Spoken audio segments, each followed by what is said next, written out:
Good morning, Madam Chairperson, ladies and gentlemen. My name is Shajin, and I am the second speaker for the negative team.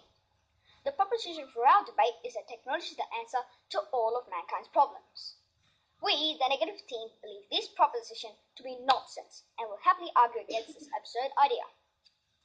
Our opponent on the affirmative team has stated that technology created electronic things that make you fit.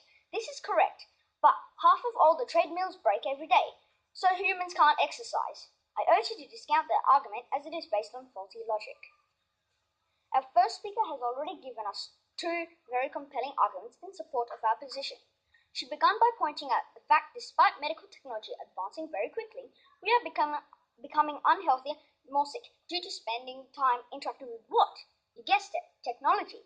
She then went on to say every problem technology solves, it creates even more problems that need to be solved. I'll further build our case by providing you with two more reasons.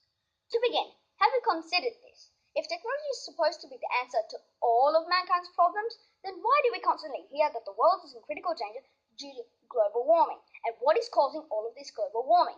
Technology. Pollution from factories, cars, houses, and agriculture just pouring into our waterways and air. A quote from the United States Environmental Protection Agency states that worldwide net emissions of greenhouse gases from human activities increased by 35% from 1990 to 2010. Emissions of carbon dioxide, which account for about 3/4 of total emissions, increased by 42% over this period. As with the United States, the majority of the world's emissions result from electricity generation, transportation, and other energy production and use. Then there's the rubbish problem. Did you know that 350,000 mobile phones are being dumped into the landfill every year? So what do you say? Well, they contain many very toxic metals and chemicals which further pollute the land and water.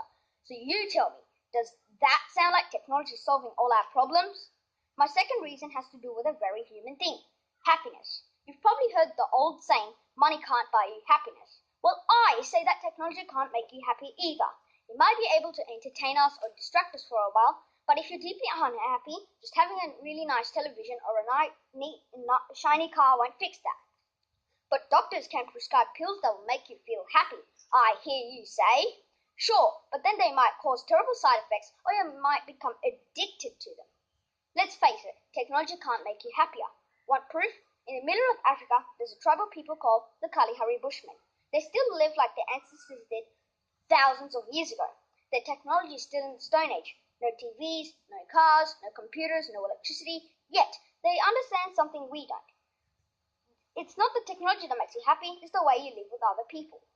So ladies and gentlemen, distinguished guests, in conclusion, you must see that technology cannot possibly be the answer to all our problems. Most of the problems we face are human problems, and clever tools can't fix those. Before I leave you, you may wish to consider this quote by Albert Einstein. I fear the day that technology will surpass a human interaction. The world will have a generation of idiots. Thank you for listening.